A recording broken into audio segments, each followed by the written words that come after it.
안녕하세요. 첼리브라입니다. 메이저 코인 위주로 지금 막 이렇게 유동성이 왔다 갔다 하는 게 아니라 제가 좀 전에 이제 업비트 창을 보니까 온톨로지 가스 같다 또 지금 막 그러고 있는 것 같던데 어쨌건 우리가 투자하고 있는 메이저 코인들의 거센 상승이 어서 도래하기를 희망합니다. 자, 이제 먼저 그 얘기를 드리고 지금 현재 이제 전 세계가 어떤 상황으로 진짜 실제로 돌아가나 이제 미디어가 얘기하는 표면상 얘기하고는 이제 반대로 돌아가는 경우가 상당히 많거든요. 그래서 오늘도 이제 사실적인 얘기를 이제 제가 먼저 말씀드리려고 하는데 여러분들 뭐 7월 25일 날 아마 새벽 3시인가 이때 아마 미국의 금리가 발표가 될 거예요. 그리고 오늘 밤에 CPI가 발표되는 걸로 알고 있습니다. 근데 세계 물가 지수는 요 근래 들어서 한 지난 몇 달도 그렇고 계속해서 조금씩 계속 내려가고 있는 상황이거든요. 그래서 어떻게 발표가 될진 모르겠지만 어저께 급작스럽게 달러가 하락을 했어요. 그래서 1,300원 밑으로 떨어진 걸로 알고 있거든요. 이게 하나의 그 단초이며 시그널이 아닐까 생각을 하고 또 하나는 여기 호주죠. 호주인데 지난번하고 금리를 똑같이 동결을 했어요. 원래 예상치는 인상인데 인상을 안 하고 발표했을 때 똑같이 동결을 해버렸거든요. 그래서 이번에 미국이 동결을 하지 않을까 생각을 합니다. 그리고 또 중요한 거는 설상 0.25% 금리 인상을 한다고 해서 그게 얼마나 많이 부정적인 영향을 시장에 미칠까 이런 생각을 이제 전 한편으로 해요. 자, 일본, 한국 화이트 리스트 이게 6월 27일 날 나온 좀 지난 뉴스이긴 한데 제가 사실을 말씀드리려고 하는 거예요.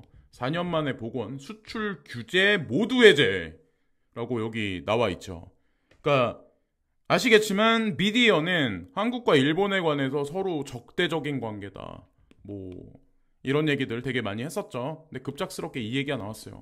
물밑에서는 이런 게 이미 진행됐었고 여기 이제 중국이 개입을 합니다. 중국이 중간에 껴요. 제가 예전에 영상에서 한중일은 같은 경제 체제로 들어간다라고 이게 뭐 정부가 동일시한다 급작스럽게 그러진 않겠지만 이제 서로 의지하는 관계가 이제 뭉치는 관계가 되는 거죠. 일본도 이제 친미인 것 같지만 사실은 이제 뒷구녕에서 호박씨를 까요. 여기 보면은 중국 왕이 비바람 뒤엔 늘 햇빛 한중일 다시 손잡고 나가야 이게 정확히 7월 3일 날 나온 뉴스거든요. 그래서 경제 공동체를 만들기 위해서 이런 얘기를 하는데 한국 정부도 함께 북한산 등반에 짜장면 먹자 이런 얘기들이 나왔어요. 예. 그래서 이런 얘기가 이제 구체적인 사안이 나오거든요. 한국은 한중일 3국 협력체제 재개를 위해 노력할 것. 예. 서울을 방문하면 함께 북한산을 등반한 짜장면을 맛보자.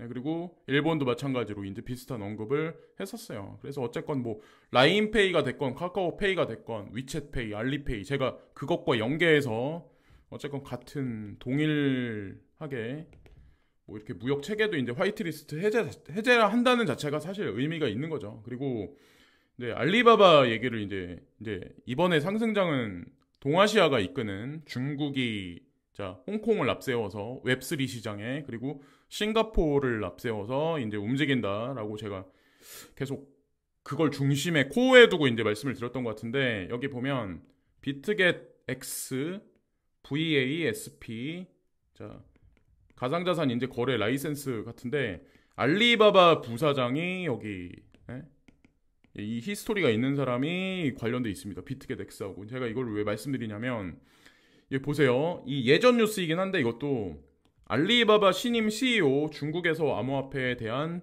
희망이 고조되고 있어. 이 얘기가 이제 예전에 나왔었거든요. 이분이죠. 근데 이분이 이제 과거에 이제 가상자산 시장에 관해서 긍정적인 발언을 했고 중요한 거는 바로 얼마 안 남았어요. 지금이 이제 7월 달이죠. 2023년 9월부터 알리바바 새 회장으로 취임한다. 이 얘기가 있어요. 클라우드나 이런 데에 관해서도 이제 좀 정평이 나 있는 분인가 봐요. 조셉 차이라는 이분이. 자, 이게 왜 중요하냐면 알리바바라고 하면 중국에서 거의 뭐 첫 번째로 그리고 알리바바 자회사인 엔트파이낸셜이 금융 쪽에서도 되게 막대한 영향력을 행사하기 때문에 중요한 시점입니다. 그리고 아시겠지만 엔트파이낸셜이 중국 정부로부터 벌금을 맞아요. 그래서 불확실성이 해소되고 많은 일들이 향후에 이제 벌어질 거라고 이제 저는 생각합니다. 뭐 가상자산 시장도 마찬가지지만 금융시장 전반에 아마 미치는 파급 효과가 하반기 들어서는 좀 많이 중대해지지 않을까 생각을 해요. 그래서 I like 크립토라고 이제 2021년 12월 28일 날 근데 어쨌건 서서히 이제 들어가기 시작하고 그리고 되게 재미난 거는 여기 보시면은 TUSD USDP 뭐 이렇게 있는데 이 TUSD죠. 이거 트론에서 딸려 나온 이거 TUSD라는 스테이블 코인이 있는데 요 근래 들어서 거래소에서 가장 많이 올라가 있습니다. 지금 현재의 상황이 오히려 다른 USDT도 마찬가지지만 요즘 들어서는 USDC보다 TUSD가 좀 활발하게 많이 움직이는 게 아닐까 생각을 해요. 참고로 이제 후옵이라는 중국인들이 가장 많이 사용하는 거래소에서 TUSD 움직임이 좀 활발해지고 있는 것 같더라고요. 여기 USDT도 마찬가지지만 근데 되게 생뚱맞은 게 뭐냐면 제가 예전에 FTX 2.0이 움직일 것 같다라고 제가 말씀을 드렸었잖아요. 근데 여기 보면 후오비 선물에 곱하기 20배짜리 FTT가 상장을 시킵니다. 이게 왜 중요하냐면 이게 동아시아가 이끄는 상승장이기 때문에 사실은 후오비의 움직임이 되게 중요해요. 왜 하필 지금 시점에 FTX 거래소의 거래소 토큰인 FTT를 곱하기 20배 마진을 하냐. 이것도 SEC로부터 증권성 시비에 휘말려 있죠. BNB나 이런 코인들도 마찬가지지만 자 그래서 뭐 이거 증권성 시비에 말려서 뭐 거래소 코인 다 죽습니다. 이런 사람들이 나중에 이제 또 말 바꾸기를 하겠죠. FTT를 후비에서 이런 식으로 힘을 줬을 때는 의미가 다 있다라고 저는 이제 생각을 제가 언제나 말씀드리지만 말 같지도 않은 개인의 뇌피셜을 기준으로 해서 분석을 하는 거는 그건 말이 안 돼요. 언제나 이런 거래소나 이런 사람들 기관 투자가 위주로 뭔가 있기 때문에 증권성 시비에 말려 있는 코인을 여기다가 20배 마진을 걸은 거죠. 이게 단순 논리는 아니에요. 그리고 WRX 코인에 관해서 이제 좀 한번 오늘은 좀 말씀을 드려볼까 하는데 아시겠지만 BUSD는 유동성 자체가 많이 볼륨이 없어요. 죽어있는 상황이에요. 그래서 USDT 마켓만 살아있으면 그냥 끝입니다. 제가 왜 이거를 쇼라고 생각을 하냐면 제가 한번 말씀을 드려볼게요. 얼마 전이구나 7월 5일 날에도 여기 보면 스팀을 BUSD 그리고 SC 시아코인도 BUSD 파워레저도 BUSD에서 이거를 상패를 시켜요. 근데 아시겠지만 BUSD는 의미가 없습니다. 지금 힘이 없어요. 이거 발행도 안 하고. 그러니까 이 페어를 상패시킨다는 게 의미를 안 두는데 대중들은 여기다 의미를 되게 많이 둬요. 더 웃긴 거는 보시면 예전에 나온 뉴스인데 5월 10일 날 바이낸스에서 이노베이션 존이라고 이 코인들을 거기다 밀어넣습니다. 이노베이션 존은 상패되기 바로 직전 이라고 겁을 주는 거죠. 겁을 줘요. 겁을 주는데 되게 아이러니한 거는 여기 이제 WRX도 포함됐었어요. 여기 FTT도 포함됐었죠. 중요한 사실은. 근데 바이낸스는 이런 식으로 이제 여기 나와 있는 코인들을 궁지에 보는데 왜 후오비에서는 FTT를 후행해서 이거를 곱하기 20배짜리를 넣었을까? 암암리에 뭔가가 있다는 거죠. 항상 이제 의문을 던지시는데 기준을 잡을 때는 일개 개인의 말 같지도 않은 뇌피셜의 기준을 잡지 마시고 이런 기관이나 거대 거래소가 어떤 움직임을 보이는지 거기에 기준을 잡으시라고 제가 늘상 말씀드리죠. 유튜브 하는 사람들이 본인이 전문가라고 얘기하는데 여러분들하고 한 끗 차이밖에 안 나요. 한 끗 차이밖에 안 나요. 그 중에 이제 오른쪽으로 가라 왼쪽으로 가라 막 이렇게 더 혼란스럽게 하는 사람들도 아마 그날그날의 상황에 따라서 말 바꾸기 하는 사람이 더 많을 거예요. 근데 본인의 코어 중심을 잡고 투자를 일관되게 하시는 게 더 아마 나을 거라고 저는 이제 생각을 합니다.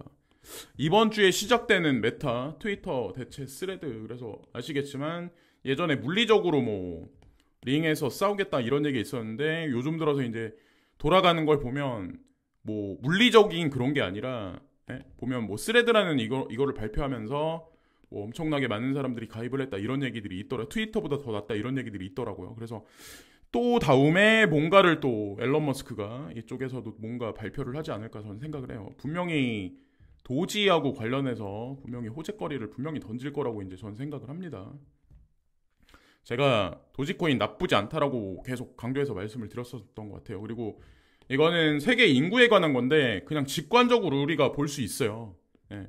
인구의 중요성에 관해서 아직도 인식을 못하는 사람들이 되게 많아요. 제가 늘상 말씀드리지만 대중은 보통 통상 발등에 불이 떨어져야 그때 인지를 합니다. 아 뜨거워 하면서. 근데 제가 인구의 중요성과 이 평균 연령에 관해서 되게 중요하다 말씀드렸죠. 이게 직관적으로 볼 수가 있어요. 인도, 여기 중국, 브라질, 인도네시아, 파키스탄, 나이지리아, 러시아, 뭐 미국도 있긴 하지만 미국도 이제 내수 시장이죠. 거의 다 대부분의 국가들이 내수 시장이나 브릭스, 오페크와 이제 관련 있는 국가들이 눈에 도드라지게 보입니다. 인구 많은 국가들. 자, 이것과 이제 코인 시장하고 연계해서 보시면 거기에 사실 정답이 있어요. 여기서 큼직큼직하게 보이는 국가들은 탈달러화를 지향합니다. 예. 앞으로 GDP, GNP도 더 많이 G7보다 성장할 확률이 높고 이거를 지금도 이제 못 받아들이시는 분들이 아마 분명히 있을 거예요. 이제 뭐 그거는 개인의 뭐 성향 차이인데 예?